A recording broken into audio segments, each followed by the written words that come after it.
The 840th edition of the MMA Gambling Podcast on the Sports Gambling Podcast Network is brought to you by Edge Boost, the bank account built for bettors. Sign up today at edgeboost.bet with promo code SGPN and get a free Refs Are Terrorists t-shirt. Claim your t-shirt at sportsgamblingpodcast.com/refs.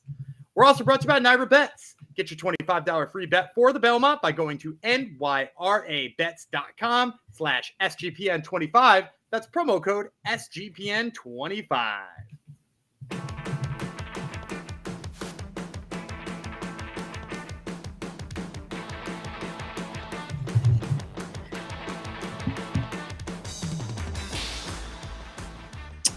Howdy ho, DeGenerinos. Welcome to episode 840 of the MMA Gambling Podcast and the Sports Gambling Podcast Network, dedicated to one of our friends in the Discord. I haven't given a Discord shout for a while. Piano Lady Jinx Venezi, who has great names, and he's always active in there. So this goes out to you, Venezi. Thank you, everyone, for coming to the episode. I am one of your hosts. I am Kaiser Del Busto, aka Jeff Fox, and we've got the UFC back, and it's a pay-per-view. So in theory, it should be a good card. Today is all about the prelims. We are covering 8 prelim fights today for EFC, not EFC. We're not going to South Africa. UFC at 316. A lot of wide odds though on this here prelim. So let's see what my co-host thinks of the whole thing. That would be Daniel Governor Vreeland. Hello, Mr. Vreeland.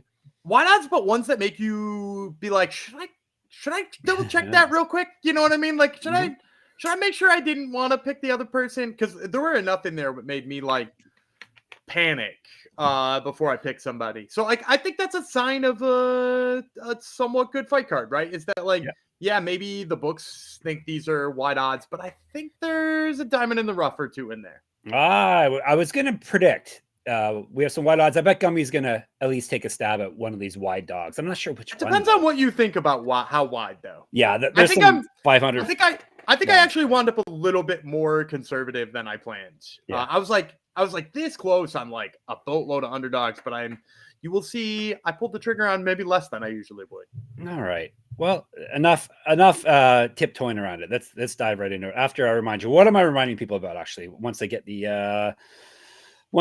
actual ad reads up here? I'm reminding you that Stanley Cup finals are here. They're actually going to probably start within a few minutes perhaps of when you get this episode. The Hockey Gambling Podcast is giving away an NHL jersey and a $200 in SGPN gift cards. Enter for free at sportsgamblingpodcast.com/Stanley Cup. All right. A place that used to have some Stanley Cups go through there is Newark, New Jersey. The Prudential Center is where the UFC 316 event is taking place. The Village Philly versus O'Malley 2. We're not going to talk about those people today, though. That would be on tomorrow's episode. Today is all about the prelims, as I said. So this Saturday night, as per usual, we are starting with 6 p.m. prelims, which would be the ESPN Plus or UFC Fight Pass, or depends what region you're in. But that's what early prelims we're covering first here. And we're kicking things off with a 155-pound belt. This one must have just been made fairly, very frequently because MarQuel Mederos is in it, and he was just supposed to fight 2 events ago, or was it last? No, it was 2 events ago, right? It was last event, I'm pretty sure. Was it last week? Okay. It was canceled pretty early last week, though, to be fair. MarQuel Mederos versus Choinski. Choinski was not on the card to begin with, right? So this is just a event, a fight that they put together last week. But before you get too worried about him like not being in camp and stuff, he was supposed to fight next weekend for APFC. Okay, there you go. 155 pounds. To break it down, the Shark, Mark Choinski, 8-0, 1 knockout, 5 submissions. This is his UFC debut. Submission win in his last bout. A regional champ. It's Anthony Pettis, right? Fight? Yeah, correct. Yeah, that's where he's the champ, and he's at plus 186. Mederos, 10-1 with 6 knockouts, never been finished in a fight. 2-0 in the UFC. He's won 8 straight. He's not lost since February 2022. 1-0 Contender Series. He's outstruck his opponents by 1.14 strikes per minute in the UFC and the Contender Series. He's Twitch taller than Choinski, a year younger, minus 205. Gumby will kick things off for us. Yeah, I'm going to start with MarQuel Mederos. This is actually one of the ones that I went like, wait a second to. Because like for those of you who have never seen Mark Choinski, like kind of a fun grappler. Like he's got like some good wrestling, good arm triangles, you know, like he's got good top pressure, you know, in a way that makes it, you know, kind of difficult for him to for somebody to get him back up to the feet. And, you know, like all those things could potentially be a problem for Markel Mederos, right? Is Markel Mederos clearly wants to swing him and bang him, and that's the kind of fight he's looking for. And, you know, I had to go back and I watched his last fight. Was the guy, I want to say John Ramirez? Nope, that doesn't sound right. But his last Anthony Pettis FC title defense, and like the guy he was fighting, first of all, I don't know if he was a late replacement or they just really wanted Choinski on the card because he was 8-7 fighting for the APFC belt. Yeah. And like was just like tagging Choinski a lot from the outside before like Choinski eventually got that takedown. And like, okay, so he got the takedown on this guy, but like when you're fighting a guy who's got good footwork and moves away and is, you know, been preparing to be taken down pretty much his whole life, like I think he's going to have trouble finding the range for that takedown when he gets hit by Mederos. You know, like I don't think what worked in his APFC title defense is going to continue to work unless he starts to round out his striking game or at least has a little bit better defense. Because he was getting kind of smacked around early in that fight. You get smacked around by Mederos, it's not going to lead to you setting up your takedowns, right? So, like, I just don't think he's got the striking defense to hang around in this one. So, I like Mederos personally. You know, but again, wouldn't be surprising if Choinski's takedown game got going for some aspect of it. I just don't think it's going to get going for enough. It was John Ramirez. He only fights Johns apparently. John Ramirez. Was John Ramirez the name I said? Yeah. Did I get that right? I think so. Yeah. Okay, good for me. And the John Simon before that. So that's my handicapping. Which, if I'm not mistaken, is Ricky Simone's little brother. Oh, okay, Simone. So John Simone, not Simon. So he only can beat people named John. So that's my handicapping to this. No, striker over grappler. If you really want to boil it down, obviously Mederos has fought at this level before. He's not going to be overwhelmed underneath the bright lights of UFC. And you know, as Gumby said, he hits a little bit differently than the people you're gonna run into on the regional scene. So give me Markel Mederos here. A pretty reasonable number, really, right? All things considered. Yeah, I don't hate that number. Negative 205 is pretty reasonable, but I think that's because the books probably have questions about Mederos' takedown defense, which we haven't really seen too much of. And they know he's getting a wrestler. So that's why you see him as like kind of a discounted underdog. Yep. All right. We are moving on. Actually, we're sticking with the weight class. Moving on, though, up fight card. Quillan, Salkilld from Australia. Yanal Ashmouz from Israel, I believe. Correct? Yes. 3 5-minute rounds, 155. We'll tell you about Red Fox first. Ashmouz.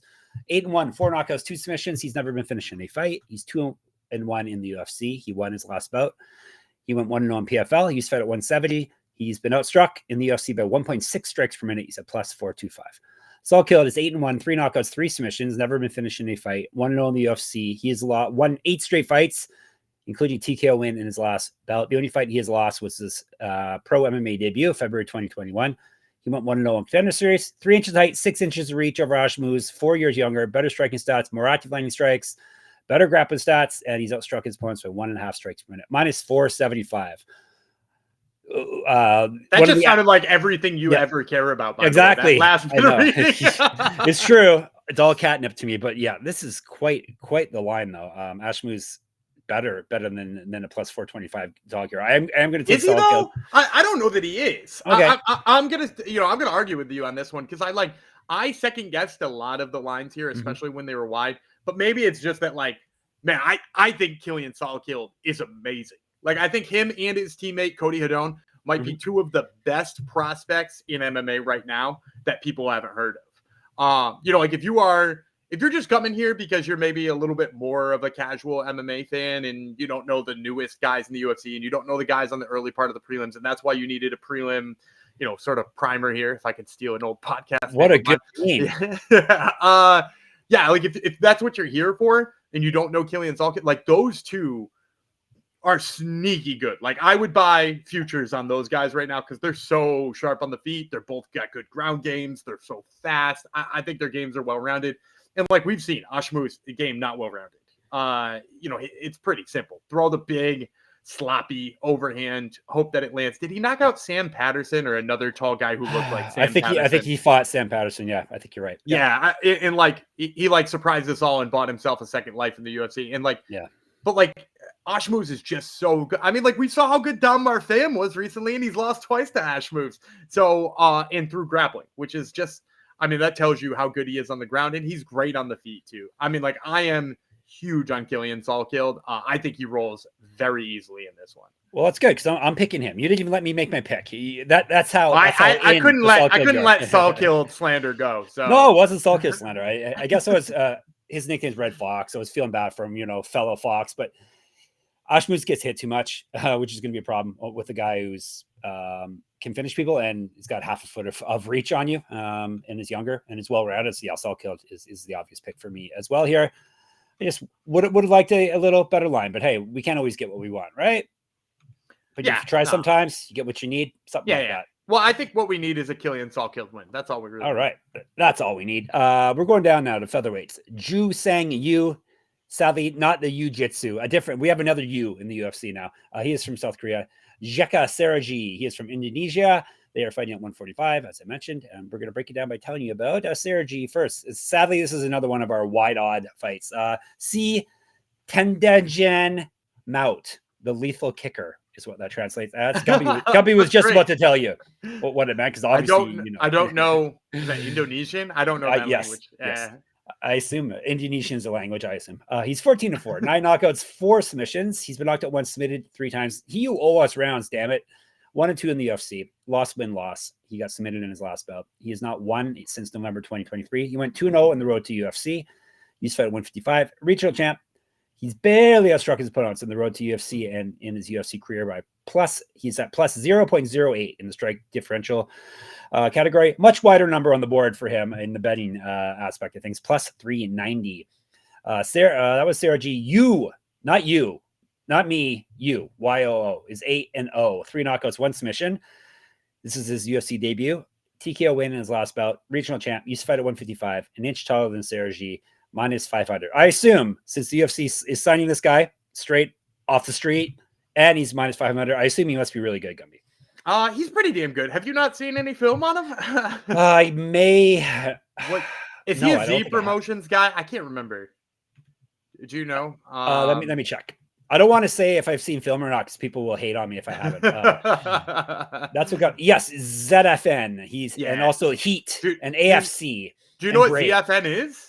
No. Zombie Fight Nights. It's okay. Chan Sung Jung's promotion.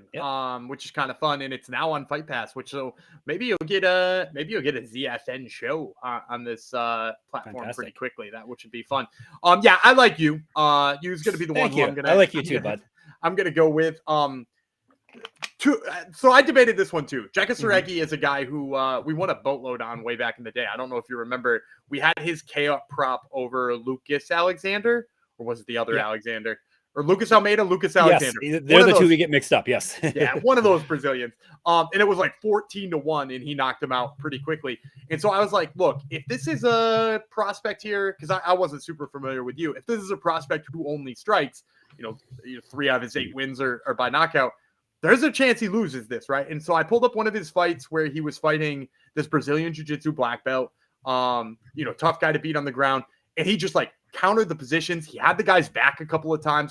He's actually a pretty damn sharp grappler despite having only 1 submission win. And to me, that was this is a guy who then has a massive advantage because Saragih, the bottom line is Saragih, great striker, really fun to watch, let the hands go, and just completely out of his element on the mat. Just is not ready to face UFC level talent on the mat. And you has a surprisingly sharp ground game. And I think he can hang on the feet too. Not to, completely just walk away from talking about this being a striking match. But if this is a striking match, it's close and he's in danger of being hurt because Saragih throws so hard. I think he's elusive enough. He throws nice combinations. He works the leg kicks. He kind of keeps his range, which I think all could be good. And then if this does hit the mat, which I think is very probable. I think if he's smart in his game plan, he brings us right down and he subs him. I think he could sub him in the first round, personally. I'm going to take Yu Sang Yu. And for all those of you who are out there and complaining that we don't typically give you overs or under numbers, this is an under all day. I haven't even looked at the line. Under 1.5, under 2.5, doesn't matter to me. This is going to be a quick one. I like you too, Gumby. Right on. I used to listen to you two actually a lot, but I like the fighter you too as well. Yeah, he's actually fought decent people too, at least record wise. If you look at his last three or four fights that they've been against, they haven't been against your typical cans that you've seen the original scene. So give me you here. I don't know if I'm going to dive in on a newcomer at minus 500. Like Gumby said, maybe take some props on this instead, right? Some unders, some finish inside the distance type of thing. So we're on the same page for that as well. And we're also on the same page about Edge Boost. Edge Boost is the first ever bank account built for bettors, ensuring all gambling transactions are approved. No usage fees, no minimums, earn cashback rewards, 100% approval for all betting deposits. You sign up today at edgeboost.bet with promo code SGPN. And if you sign up this week, you'll get a free Refs Are Terrorists t-shirt. All you got to do to get that is go to sportsgamblingpodcast.com/refs, REFS, to claim your free shirt. And it's time for Gumby's bonus underdog pick and play. Underdog is going long for the NBA Finals with their extender bonus. Hop in game one. And the longer the series goes, the bigger the bonus gets. Is this series going to go long, though? I don't know. Gumby, do you have a play for the people? Sure. I'm going to go to, it's still Wednesday night by the time you get this. Hopefully you get it by the 70-45 start in baseball. And I've got a new pitcher that I'm all over. Noah Cameron throwing against the St. Louis Cardinals. The guy has been lights out. People keep not seeing this guy, but in 4 starts, he's only allowed 3 earned runs. He's got a 1.05 ERA. And he's kind of got sneaky strikeout stuff. He's run into a couple of teams that don't strike out that much. He only had 3 last time against St. Louis, but he held them to 2 hits. I think he's going to be higher than on the strikeout stuff right now. And they've currently got him projected for only 3.5. So give me the higher than on Noah Cameron's strikeouts. All right, take that and take the code I am about to give you, MMASGPN, and take it over at underdogfantasy.com. And that way you get to claim the special pick and first time deposit offer up to $1,000 in bonus credits. So underdogfantasy.com and our promo code MMASGPN. And Naira Bets, NYRA Bets. Bet the Belmont Stakes at Saratoga with Naira Bets. Sign up today using promo code SGPN25 and get a $25 free bet plus a $200 deposit match. Bonus, whether you're a seasoned bettor or just getting started, Naira Bets makes it easy to jump into the action. This exclusive offer is just for the Belmont Stakes, so don't wait. Join now and claim your free $25 Belmont bet today at nyrabets.com/SGPN25. All right, one more fight on the early prelims. Hopefully this card does not go into shambles like last week's card. Knock on wood. This is a women's flyweight belt. Ariane Lipski de Silva is what Topology has her listed at. I've seen her just as Ariana de Silva, but it's good for you to know that she formerly was Lipski. She's fighting Cong Wang. So Brazil versus China, 3 5-minute rounds, 125. I'll tell you about de Silva first. She is still the queen of violence. 17-10, 6 knockouts, 4 submissions. Been submitted, knocked out 4 times, submitted once, 6-7 in the UFC. She's lost 2 straight. Before that, she won 3 straight. Got submitted in her last bout. Used to fight at 115 and 135. A regional champ. 2013 pro MMA debut, an inch of reach over Cong, 2 years younger. She's outstruck her opponents in the UFC by 0.17 strikes per minute. She's at plus 420. The Joker is 7-1, 2 knockouts, 2 submissions. She's been submitted once, 2-1 in the UFC. She won her last bout. She went 1-0 road to UFC. She is a gold medalist in the world level in Sonda, 8-0-1 in kickboxing as a pro kickboxer. Better striking stats, more active landing strikes, and better grappling stats than de Silva. She's outstruck her opponents by 4.62 strikes per minute, minus 450. Yikes. Another line I don't like. I'm going to take Cong Wang. I'm hoping that she definitely got her prospect loss out of the way. I'm hoping that's it for a little while now, because this would be a good spot for her to pick up another prospect loss. De Silva is tough, but Silva is not what she used to be. It's dropped 2 straight. I think Kong's going to be better on the feet than her. I don't suggest that she goes to the ground with her necessarily. Hopefully she keeps it on the feet and just pieces her up there. So give me the Joker at minus 450. Yuck. I disagree with almost everything you said. Perfect. First of all, I do think the line's wide enough that you got to go Lipski here. Okay. This is dog or pass for me, 100%. Yep. First of all, because I actually think Lipski's better than she's ever been. Really? Look, her last 2 losses suck, right? Like, it sucks to be on a 2-fight losing streak, but like Karine Silva, yeah, right, who's a hyper prospect right now, right? Great place, won largely by taking her down and holding her down.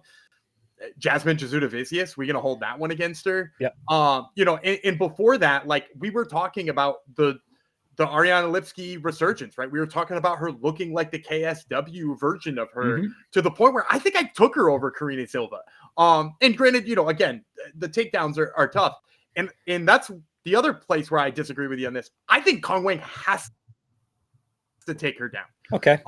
Like I know Cong Wang is a good striker and she comes from a takedown or comes from a Taekwondo background, but like also Ariane Lipski's hands, I think, are faster. And I think she's also more committed to her strikes. Like when you Bruno Brazil comes forward this much, and all of a sudden Cong Wang's backing off. And like Cong Wang like starts or finishes all of her combinations with like a leg kick with her hands down. I think Lipski is going to step into those and just absolutely light her up with like a 2-hook combo. Enough so that I think there's a chance she gets clipped again, right? Like she got clipped by Gabriela Fernandez the same way by being, coming forward and not trusting, not doing enough defensively against somebody who will step in through one of those leg kicks and hurt her. Now, when she fought Bruno Brazil, she outstruck her by 70 strikes, and that's largely just because Bruno Brazil wasn't willing to step forward and throw those strikes, which we've seen from Bruno Brazil before, right? That's how she got knocked out by was it Denise Gomes? And like also worth noting, that win that got Cong Wang back in the win column was over Bruno Brazil. That she's a strawweight, like she's not a flyweight really, so she was not fighting somebody necessarily in her own weight class here. Yeah, I think Ariane Lipski's faster. I think she's going to give her problems on the feet. And like to your point, like even if she does take her down, we've seen sneaky submissions out of Lipski. So yeah, at that price, I'm willing to take a stab on Ariane Lipski. Yep, definitely. She's definitely worthy of a plus 420 play for sure. I'm just not taking her because I'm chalks after all. And checks. Some books have her listed as De Silva. Some books have her listed as Lipski. And that's the worst when you're trying to do like film on her too. And you just can't figure out how they have her listed for some of the fights that you want to watch. Yeah. So if you're at one of those aggregate sites that list odds from various books, then check that because they have it a different, they have better odds for the one last name than for the other, so, which is strange. We are on to the main prelim portion of the card, 8 p.m. start time ESPN, and we got a welterweight belt first. A name that we just talked about, Andreas Gustafsson. We were just speaking of him. That was last week as well, was it not? Last episode, last UFC episode. Yeah, he was supposed to fight on that card. Yep, he is from Sweden. He's fighting Khaos Williams from the United States of America. Let's break her down by telling you about Gustafsson first. Bane is 11-2, 8 knockouts, 2 submissions. He has never been finished in a fight, so that will make him durable, ladies and gentlemen. Short notice debut here. Since he, like we said, he was supposed to fight last week. That fight fell through. Now they put him into this fight here. He's filling in for someone actually did. Williams was already on the card. He was supposed to fight 2 different people, Uros Medic and then Albert Tade Voisian. Both those that dude was only in that fight for like 30 minutes. Yes, yeah. Filled the physical and he got kicked out. So Gustafsson. I just think he couldn't. I don't think he could get his medicals in time. Okay, I think that was the problem. Yep. So Gustafsson could. So short notice debut, but he was prepared for fight last week. But he would have. When did that fight fall through? Would he have? It was before weigh-ins, right? Gustafsson would have fought last week. He would have been most of the way through his cut, but I still think that's why they have it at 180 pounds. Actually, no, I think it was on weigh-in day. Okay. If I'm not mistaken. So I think he had to have been all the way there, which is why it's probably 180 now. Oh, is this 180? Because Tapology still has it at 170. UFC mentioned it was plus. They were doing a 180 catch weight. Okay, cool. All right, that makes a difference, actually. But still, it's still gonna be a bit of a weight cut, you would think. He has won 3 straight fights. We're talking about Gustafsson still 3 straight and 506, all via TKO. 1-0 contender series. Used to fight at 170 and 185. Inch of height over Williams. Better striking stats, better grappling stats than Williams. He's outstruck his opponents. This is based off of one fight on the contender series by 1.44 strikes per minute. He's at plus 160. It's really Quillan Williams, Khallin, I believe. He goes by Khaos Williams. He also goes by Khaos the Ox Fighter. Obviously, 15-4, 8 knockouts, 1 submission. He's been submitted once. He's durable. 6-3 in the UFC, 2-1 over his last 3, 4-2 over his last 6. Submission loss in his last bout. He's a regional champ. 4 inches of reach over Gustafsson, 3 years younger, more active landing strikes. He's outstruck his opponents by 0.17 strikes per minute, minus 188. And we kick it over to Gumby. I'm going to go with Gustafsson here. I was thinking that as well. Yeah. I have a question mark, though, beside it, so you're going to have to totally sell me on it here. All right, so here's my thought on this one. Both of these guys, big sluggers, right? Mm-hmm. Like that's, I mean, like clearly the type of fight they put together. Actually, when the fight got canceled, everybody was like, hey, Khaos Williams needs a dance partner. That would be sick. And I was like, yeah, no, actually, that would be a sick fight, right? Like this is this is a good bit of accidental matchmaking here. But the other reason why I like Gustafsson more here is like the type of violence we've seen out of Gustafsson has been like, get in the clinch and make this ugly, right? Yeah. Make it really ugly. He is absolutely brutal with the elbows from short range. He's a guy who loves to make things dirty. And like he wears on you. He tires people out incredibly. And like that's the last thing Khaos Williams wants, right? Khaos Williams wants you to fight him from boxing range in a boxing match so he can land that big, absolute bomb of a knockout, right? Because that's where he's good. So like if you crowd him and you keep him up against the cage and you wear on him, first of all, if you do wind up in range again, that KO shot is going to be maybe a little bit less powerful, first of all. And then second of all, on top of that, like even if that KO shot isn't less powerful, like the likelihood of him being in a clinch is, going to take that shot away for more minutes than it doesn't. So I think like between the fact that he's going to have less opportunity, between the fact that I think he can zap the energy from him, between the fact that I think he could hurt him in the clinch, like there's just so many opportunities here for Gustafsson, as long as he imposes the game plan we're familiar with and we love from him. Like, I think he's a bad matchup for Khaos in that case. And two, on top of that, like, don't sleep on his submission skills. Right. I might say that a lot here. He doesn't have a lot of submissions on his game, but like he is pretty good on the mat when he gets it there. So yeah, I like Gustafsson here for a lot of reasons.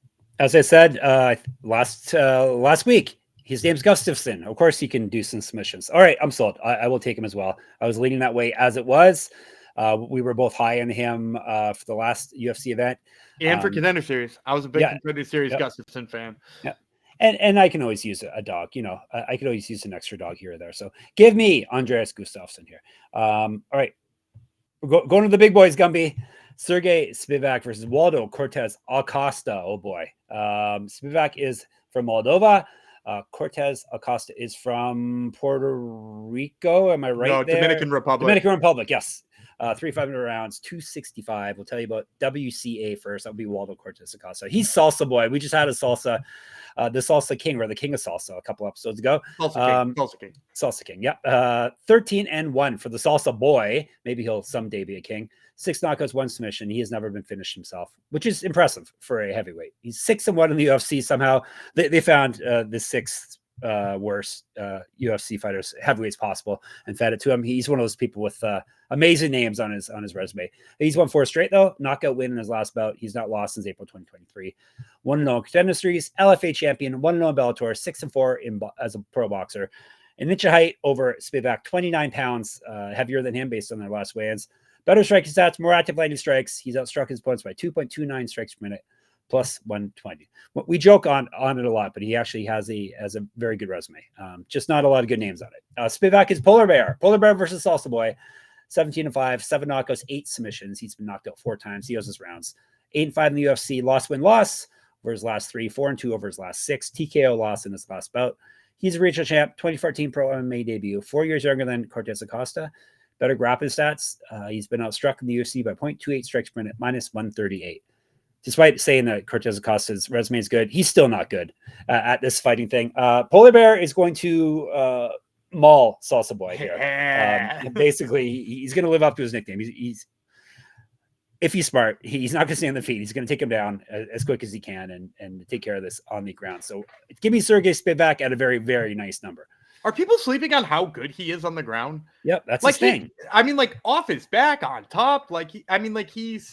He's shown time and time again that he can beat big boxers and he can beat grapplers, right? Like, how long did it take him to sub Marcin Tybura in that fight, which was inexplicably a main event, right? Like, yeah, I think that one was on my birthday that year, and I was like, damn, happy birthday to you. I can't believe this is the card I'm getting. But like, yeah, no, he's so good on the ground, like in arm triangles, and like, the way he just like beat the hell out of Greg Hardy, who's like, I don't know, not that many steps behind Waldo Cortes-Acosta, in my opinion. Like, no shade here, but like that's Waldo Cortes-Acosta is maybe like a little bit more fundamental, but like it's the same game plan. And to your point, like you mentioned, he's got like kind of an ugly set of people who he's fought, right? Like it's Is it Jared Vandera? Is it, I can go through the rogues gallery for you. I want to say Chase Sherman. Chase Sherman, probably. No one near Serghei Spivac's level. He has beaten Ryan Spann, Robelis Despagne, Andre Arlovsky, but old. Lucas Brzeski. He lost to Marcos Rogero de Lima, who is not as good a grappler as Spivac. He lost. He beat Chase Sherman, Jared Vanderla. Yeah, hit both of them. Yeah. And through all that ridiculous resume that you just read, he has a 67% takedown defense. Yeah, which means he's letting up 1 out of every 3 takedowns to that crew. Yeah, who are the grapplers there? Really, one person. Yeah, De Lima, right? Probably, and Vandera are the attempts he probably saw, and he's defending 2 out of 3 of those. He's defended 0 out of 3 against Spivac. Like, Spivac is a sleeper in this division. Like, I actually think he's way better than people give him credit for. And if he rounds out his hands, and especially at his age, like, he could still be a threat in this division, which is kind of the crazy thing. And I think he's going to take him down. Arm triangles coming. Give me Serghei Spivac. Yeah, he's still one of the youngest heavyweights, I think. He has been for ages, but yeah, he's younger than Waldo Cortes-Acosta. So he's kind of like Stefan Struve. Stefan Struve was in the UFC forever, and he was still the youngest heavyweight as well. He is only 30 years old, just turned 30 in January. So, all right, before we get to the rest of the card, let me remind you that Circa is giving away their ultimate. They have the ultimate fantasy football giveaway going on right now. Circa Resort and Casino in Las Vegas is giving away the ultimate fantasy football experience for a 12-person league to draft in Vegas and be treated like VIPs for their stay. You'll get a limo ride from the airport, a $5,000 tab for a stadium swim, and a hotel stay for you and your 11 league mates. You can always get 15% off at all the Circa properties with our promo code SGP15.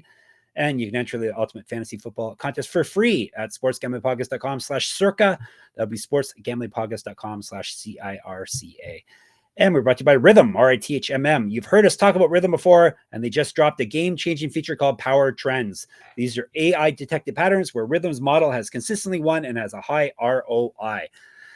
For example, a strikeout prop that wins 59% of the time when the line and win probability hit a certain range. Power Trends are updated daily and exclusive to Rhythm. No touts, no noise, just clean, data-backed bets. Download the Rhythm app, check out Power Trends, and start betting smarter. You know we will be. I'm going to put Gumby on the spot again. What power trend type of thing should we look up? Usually where do you think I got my thoughts on Noah Cameron's strikeouts? Oh, okay. Obviously you got to go to Rhythm to get information like that. So pay attention to Noah Cameron tonight. Nice. There you go. That's a power trend. Get your 7-day free trial today. You can check out Power Trends and everything else they have to offer at sportsgamblingpodcast.com/rhythm, RITHMM. And of course, we are brought to you by the mighty mybookie.ag. MyBookie is your place to bet in every sport, including the NBA Finals. For the true degens in MyBookie money bag, MyBookie accepts customers from a ton of locations, easy deposit, and lightning fast payouts using crypto. Check out all the UFC lines that we're talking about today there. And when you do head to mybookie.ag, use our promo code MMASGPN. That way you get a 100% deposit match up to $1,000. Terms and conditions apply. That's mybookie.ag, promo code MMASGPN. All right, 2 more fights on this here episode of ours. We are going down to flyweights.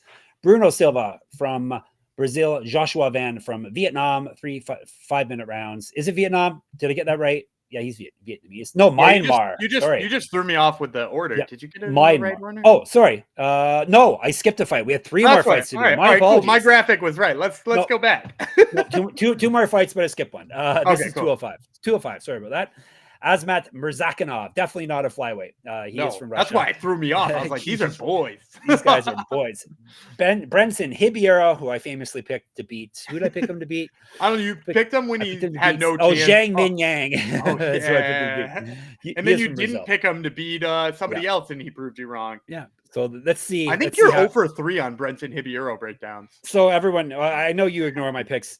Despite everyone ignores me anyway, despite me having good results, but definitely ignore this one. The gorilla is Brendson Ribeiro, 17-7 with 1 no contest, 9 knockouts, 7 submissions. He's been knocked out 3 times, submitted twice.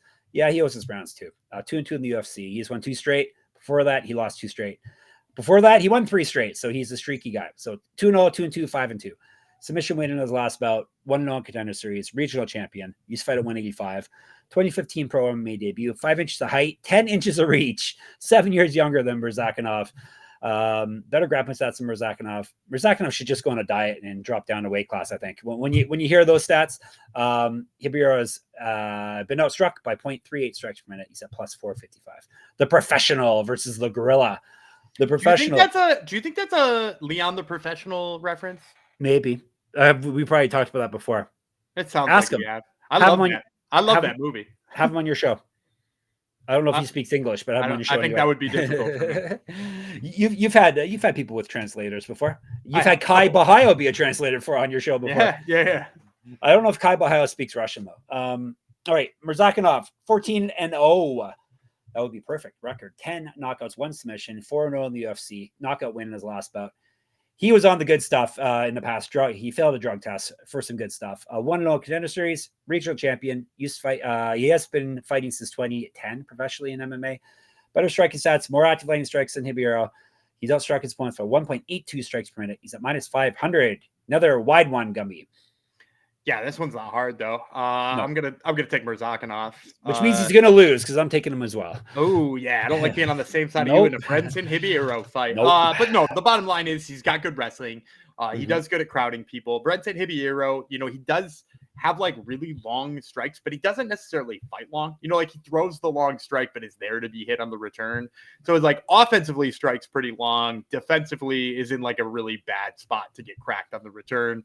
I think that just leaves so many opportunities for Murzakanov to capitalize and win this fight. Murzakanov via knockout, perhaps, Gumby? That's what he likes to do. I mean, like, we're going to wait till tomorrow for that. I mean, we can wait till tomorrow for that, but I don't know if it'll be all that. Like, I bet you don't even get that at plus. I don't know what the number is, but I would be surprised if it was plus something. Well, we'll have to look it up before we give out our props. Yeah, I'm taking Murzakanov as well. Obviously, like I said, he's going to crack him on the feet, and he can fight dirty and like in the clinch. I mean, or dirty. Maybe he's on drugs again. He'll fight dirty. And obviously, he can. His name's Murzakanov. Obviously, he can wrestle if need be as well. So, Murzakanov is the pick. Now we're getting the flyweights. The flyweights are main eventing the prelims. I had them co-main eventing. They're main eventing. Fight too. Yep, very good fight. Bruno Silva. He is from Brazil. Joshua Van from Myanmar, not Vietnam. My apologies. I was mistaking him with which guy was I thinking of? Who is our? Never mind. Doesn't matter. I don't even think he's in the UFC. Antoine Ho. He's a Vietnamese fighter. Oh yeah. No, that's not Myanmar either. no, that's Vietnam. Is why I said Van was from Vietnam. But he got re-signed to the Contender Series, by the way. Yes, I saw that. Nice. Hopefully he gets in. Just sign him. Just put him in a fight. All right, we'll tell you about Bulldog first. That would be Silva. He's the only Bruno Silva in the UFC now. 14-6-2 with 1 no contest, 6 knockouts, 4 submissions. He's been knocked out twice, submitted once. 4-3 with 1 no contest in the UFC. 4-1 over his last 5. TKO loss in his last bout. 1-1 in the Ultimate Fighter. A regional champ. He's fight at 135. 2011 pro MMA debut. He's been outstruck by 0.54 strikes per minute. Plus 500. The fearless Joshua Van is 13-2. 6 knockouts, 2 submissions. Knocked out once, submitted once. 6-1 in the UFC. He's won 3 straight and 11 of 12. Regional champ, an inch taller than Silva. 11 years younger. Better striking stats. Twice more active landing strikes. He's outstruck his opponents by 2.86 strikes per minute. Minus 549. Hate to get in another massive line like this, but obviously I love Joshua Van. Way better striker here. He can crack, and he's 11 years younger, which is a massive advantage for 125 pounders. So give me the fearless Joshua Van.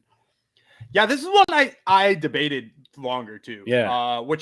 And if anybody's watched me break down a Joshua Van fight and talk about how much I love that guy, you'll know how what that means about this line is that's how wide it is. Because look, I do think he's better. I think Bruno Silva is probably going to want to take down in this fight, more takedowns.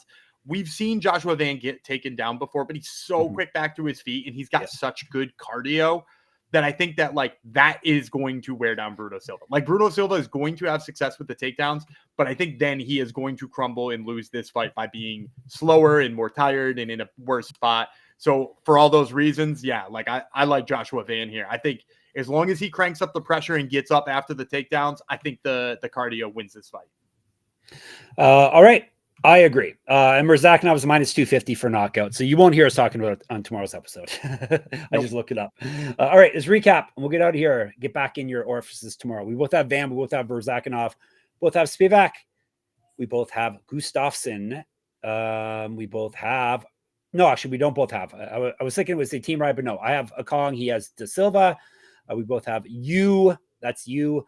both have Salkilld. We both have Mederos. Boom, you're all set for the prelims. We'll be in the Discord discussing. A lot of talk about Sean O'Malley in our Discord, if that's your jam. People seem to be very intrigued about this rematch we're going to talk about tomorrow. sportsgamblingpodcast.com/Discord is the spot to go for that. We are, of course, on YouTube. You may be watching us right now. You can hit us up in the comments, MMA Gambling Podcast. If you could subscribe, if you're not already, subscribe to us from all your burner accounts as well. It would help us out. SGPN MMA on Twitter. He's at Gamble, and I'm at Jeff Fox Writer there and on Instagram. Enter my free pick'em contest for the UFC. Win real prizes. Money, MMA.substack.com. All right, Gumby. Oh, actually, you do know who's on Top Turtle because they just showed up in my feed today. So who is on Top Turtle, Gumby? Tell the people. Yeah, I'm talking with Mansour Abdul-Malik, who is fighting next week at UFC Atlanta. And I'm talking to Jeremy Lukau, who is a head of athlete development with Iridium, as well as the promoter of 559 Fights. So that's like a fun talk about like the mistakes that prospects make trying to get to the UFC. Ah, nice. I'm looking forward to that. A little different, which is good. It's not just fighters. Talk about the fights. Excellent. And I assume Mansour Abdul-Malik is as positive as ever. As he yeah, dude is. I love. we talked about him losing a round for the first time ever, and he was like, "It was great." And I was like, "He's one of those guys, people." Yeah. Man, his energy is infectious. Yes. He's one of those guys. Anyhow, it should be a good listen. I'll be listening to it after this. So check out Top Turtle. Of course, we're at sportsgamblingpodcast.com, sportsgamblingpodcast.com/store. To get all your merch, sportsgamblingpodcast.com/Patreon to get some bonus content. We're going to be back tomorrow. It'll be Red Fox, Jeff Fox. It'll be the lethal kicker, Gumby Breland. We'll talk to you then.